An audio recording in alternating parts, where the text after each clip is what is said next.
It helps us as parents, as people, to be humbled. You know, you can all be perfect parents until you have your own. Right.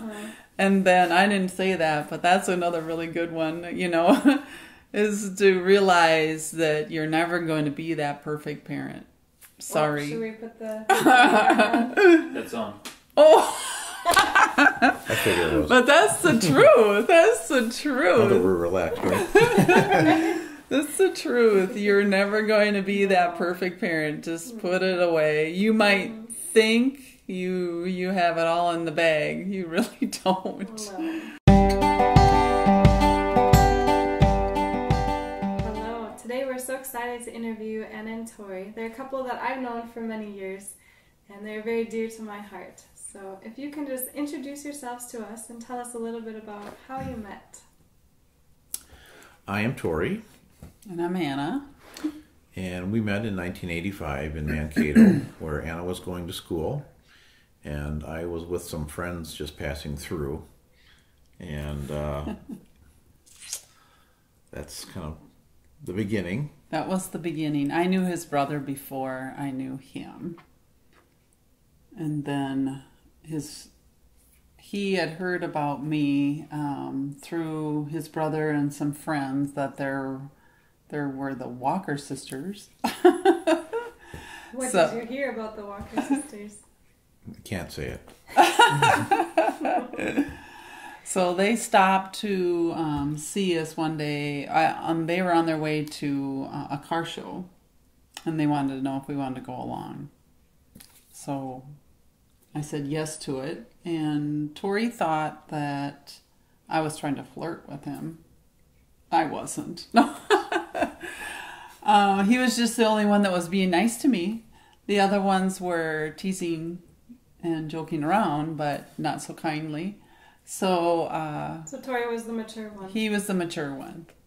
So then I started to just kind of walk beside him, and he thought that meant I was interested in him. And then he called the next day, and I wasn't home, and I remember my sister left a message that Tory called, and I said, I wonder what for.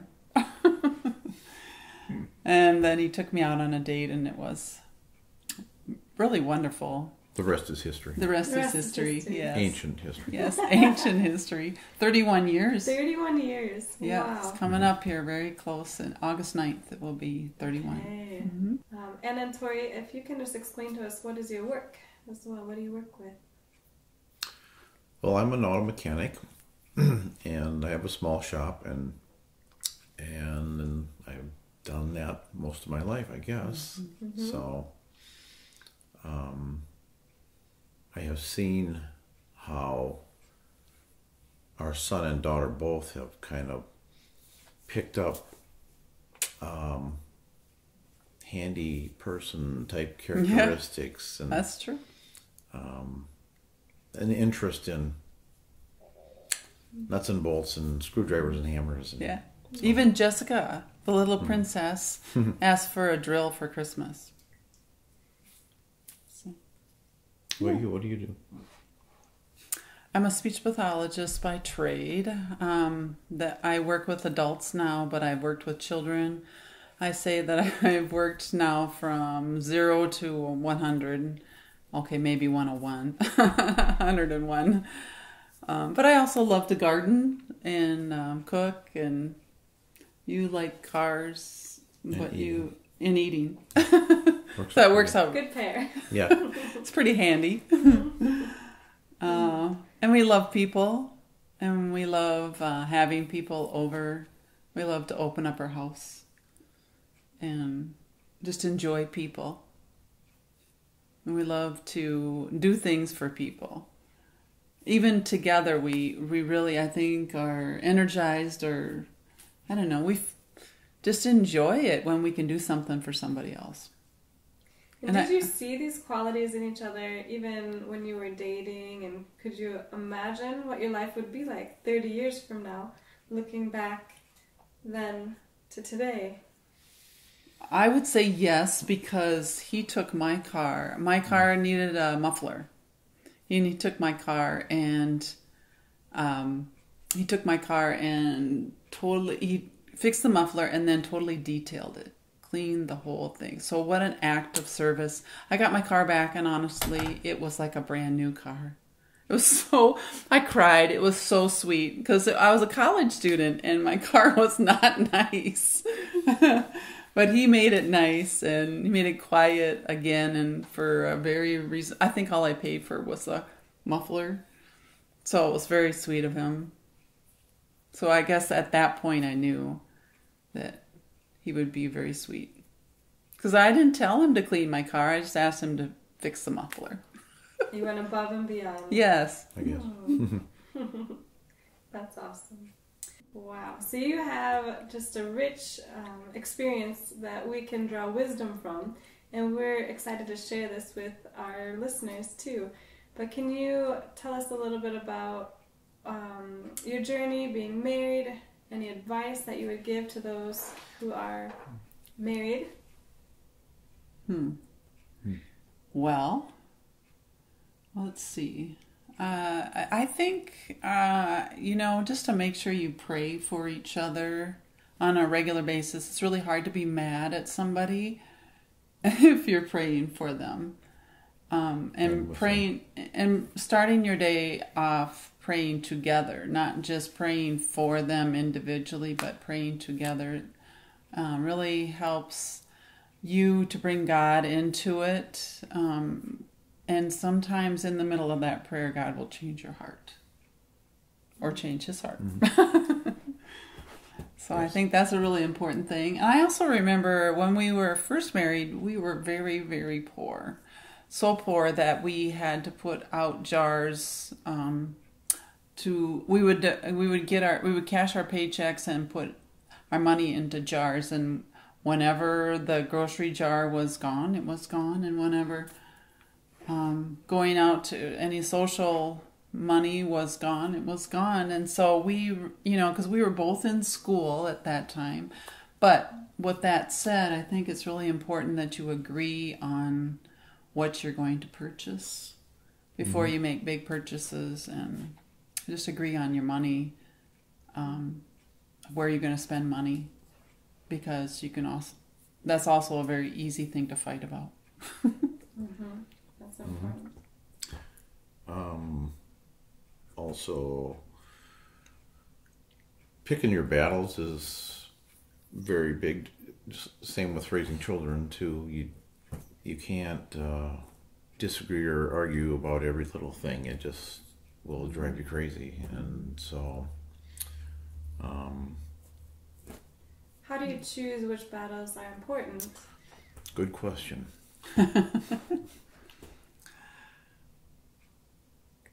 Good question. I don't know. Well, I think if it offends your what you define as wrong biblically, then you need to come to an agreement how you are going to, because we both love God. If you both love God, that makes it easy. Then you want to do what God has asked you to do. And if it's not real clear, then I divert to Tory's choice, because I feel like two people can't be right. So, and always God blesses that choice. I've never had it where I've said, okay, Tory, whatever you say goes, and it's okay. I've never thought later on down the road, I wish I wouldn't have never listened to Tory. Never. And in 31 years, it's always worked out well. So, and then last thing, the pastor just last week mentioned that we should always be saying, "How can I serve you?" And I really think that Tory and I have done that over the years. We served each other. We have always tried to out-nice each other, to do nice things to each other. Just even in the morning by helping each other pack lunch or getting our things together. Tory sometimes now will even pick up my phone as we're going out the door because he knows I might forget it. So just little nice things like that. I like that. Out nice each other. Mm-hmm. It's a good goal to have in your everyday. All right. Thank you for sharing 3 pieces of advice. Four that you've got a bonus there as well. We like bonus. But you've also had children together. Can you tell us a little bit about your journey in your children, and adoption is something that you chose as well. So if you share a little bit about your journey as parents too. Well, we tried to have children biologically for about 7 years, and decided that it was time to investigate, I guess, the adoption route.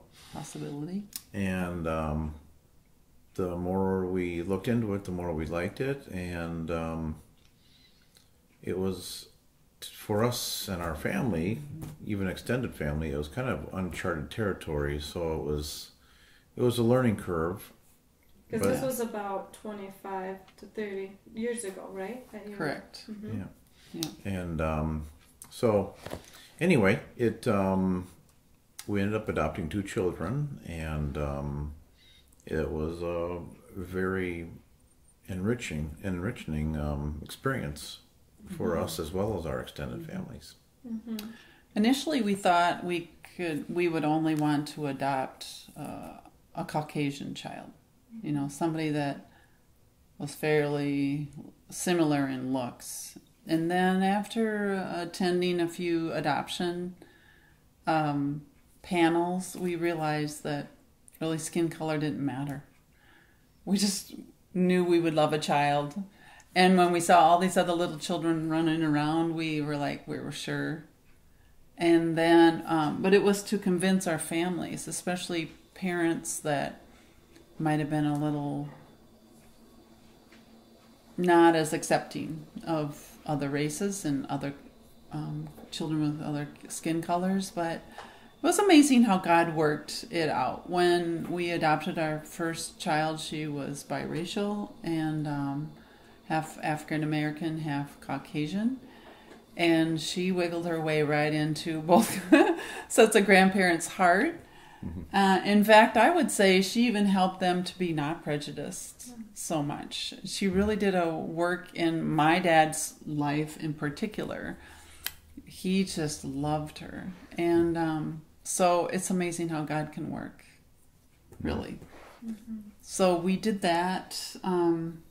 We did a kind of a bumpy, we had 1 year of working with adoption.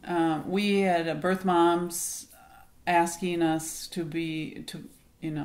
wanting us, before we even had our birth study done, our home study done. And then, but it took about a year. But truthfully, a lot of people think that when you adopt, you just kind of pick out a baby out of a catalog. That's really not how it works. Really, it's not how it works. There were many, like 7 or 8 birth moms that had chosen us, and then for one reason or the other, the adoption fell through. Either the mother chose to parent, or the families decided to raise them, or I don't know, one thing or another. And then finally, when Jessica came along, it was just definitely God just preserved us for this particular time. And we knew when she looked in our eyes, we looked in her eyes, we were sure that this was the one.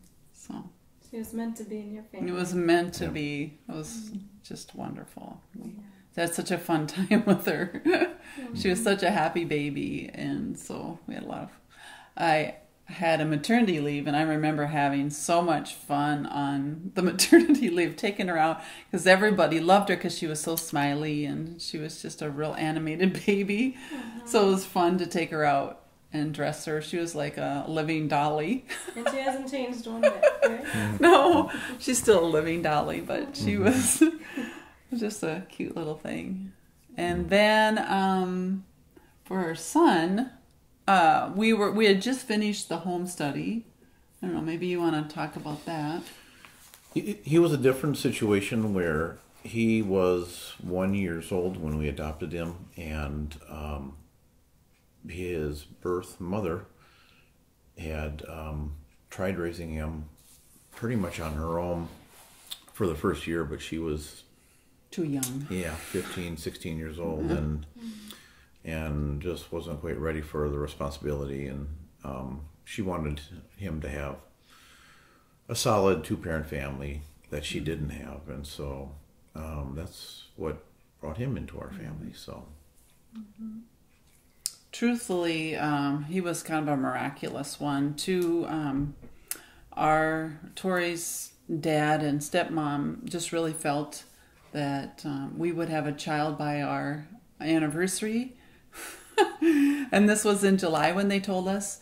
And yes, and we were like, wow, if that's how it's going to work out, that would be awesome. And we didn't even really know anything about Jamie at that time. And I got a call from a friend of a friend. And she said, I heard you're wanting to adopt. And we said, yes. And she goes, well, how do you feel about a little boy? And we're like, sure.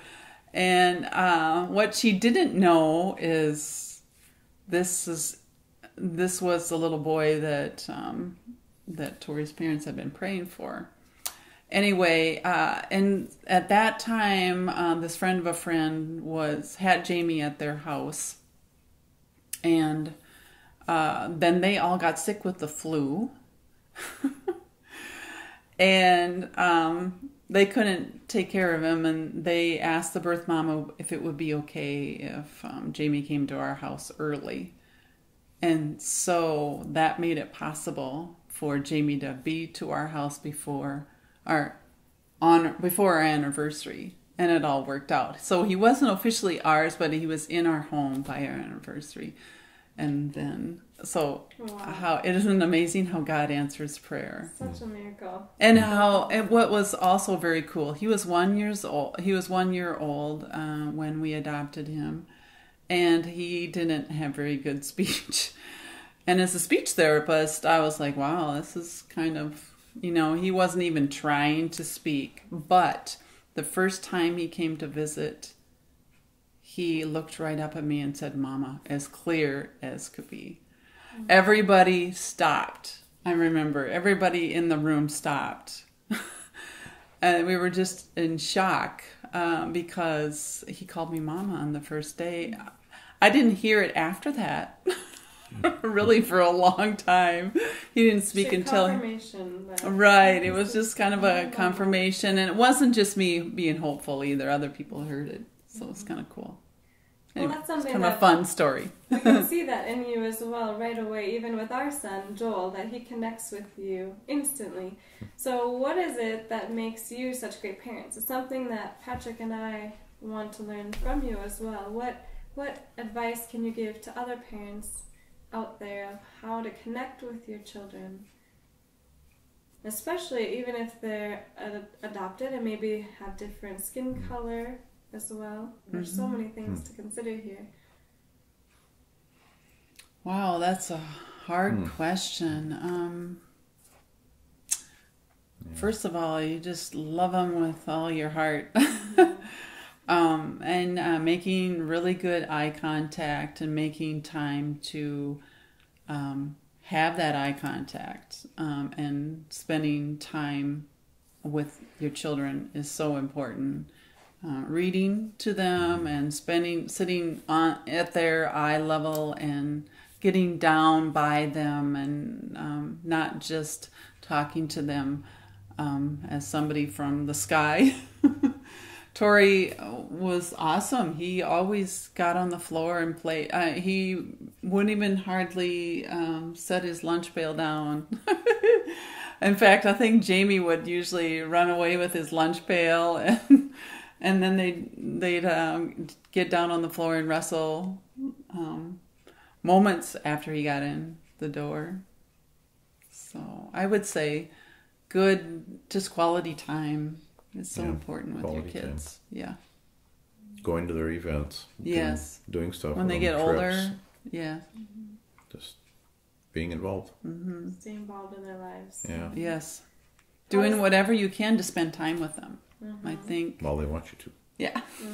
It's a lot easier when they're younger. How about during those teenage years? How did you stay connected, even when they didn't want to stay connected? Maybe. I think trying to make our house available for friends to come Yes. over and knowing who their friends are and what they're up to and just trying to be involved. Make food. Whenever you have food, teenagers will come. And that's the truth. So I bought a bread maker and we made fresh bread. And to this day, her friends and Jamie's friends will say, "Do you have any bread?" And you would think simple bread and butter, really? But I think it was just a welcoming, just welcoming all of them, anybody, you know. Again, giving them quality time. Yeah. Good advice. Thank you. And now, as your children are adults, how do you stay connected with your children as well? And Jessica lives far away too. You know, so how do you keep that connection even through the distance and parenting adult children? Texting, very handy. Pray for them. Pray for them on a regular basis because God will lay them on your heart just when they need it. And even when you think, you know, He'll give you wisdom and you might not even realize that they need something, but He'll give you the right words to say just at the right time. Good. That's good. But, you know, sending them little things or, you know, for Jessica, her love language. Oh, knowing their love language would be a really important thing, I would say. If you know that, you know, like Jessica's love language is definitely gifts. So she loves getting little things or, you know, little stuff or big stuff or... And Jamie is more acts of service, so he likes things done for him. So, you know, truthfully, you could give Jamie a gift and it wouldn't mean as much to him as acts of service. So, really knowing what they love and how they receive that love is really important. That's really great. Knowing the love languages of your children, as well as the love language of your spouse, too. Correct. Yes. Yeah. It helps if you both have the same one. Do you have the same one? Yeah. You do? What are your love languages? Pretty close. 1 and 2. 2 or 1. They kind of switch. Yes. Yeah. That's awesome. Yeah. Okay, well, we have one last bonus question. We didn't talk about this before, but is there any question that you would give to those that are listening that you would like them to answer? Learning to be content. How content are you? Because I feel like if you come into marriage or if you come into raising children and you're not content with life or content with who God made you to be or who you are, I think that's really tough. So how content are you with who you are and who where you are in life? Yeah. And that, I guess that, you know, kind of is money. Money and your job and your spouse, your kids. Yeah. If you can learn to be content with little, you know, then you can be content when you're, you know, making a decent salary, you know, for the newly marrieds. Yeah. But if you can't be content with little, then you're not going to be probably content when you have a lot either. And one thing you mentioned in the interview as well was when you were first married, you were students and you had jars that you set out and you put your money in. How or what advice would you give to couples that are just getting married maybe they're coming into marriage with college debt, and they are figuring out how to manage their finances. What are some pieces of advice you would give to couples about money? Go through a Dave Ramsey course. Yes. Get out of debt fast. Yeah. Try not to be in debt. Truthfully, those 7 years that we worked, when we were trying to, and we saved money all those years. We put my salary away, and that allowed me to stay home and not work for the next 7, 8 years that I stayed home while the kids were little. And that was very precious too. I'm not saying that everybody can do that, but do it as much as you can. Be home as much as you can with your children. Definitely, that precious little time that you have, those first 5 years, is really something you'll never get back. And it's worth every little cent. Even if you have to give up few little things along the way, you might have to take less vacation or whatever. It's so important to enjoy your children. Do whatever you can to enjoy your children. Sounds like quality time is something as a common thread in your family. Even how you spend your money, being able to enjoy quality time together, that's more important than anything else you could spend money on. And even you said with children too, the quality time is important, looking them in the eyes. Yes. Yeah. For sure. Good. All right. Well, thank you so much for interviewing with us. Is there any other final thoughts or things that you've thought as we've been going? Other than we're humbled that you asked us to be interviewed. We don't feel like we have much to give. But you've meant a lot to both Patrick and I, and especially me through the years as well, investing into my life and helping me be ready to be a wife and a mom for Patrick and Joel. So thank you so much. Well, yes, I did pray for that man. Yes, you did. I think as parents, it helps us as parents, as people, to be humbled. You can all be perfect parents until you have your own. Right.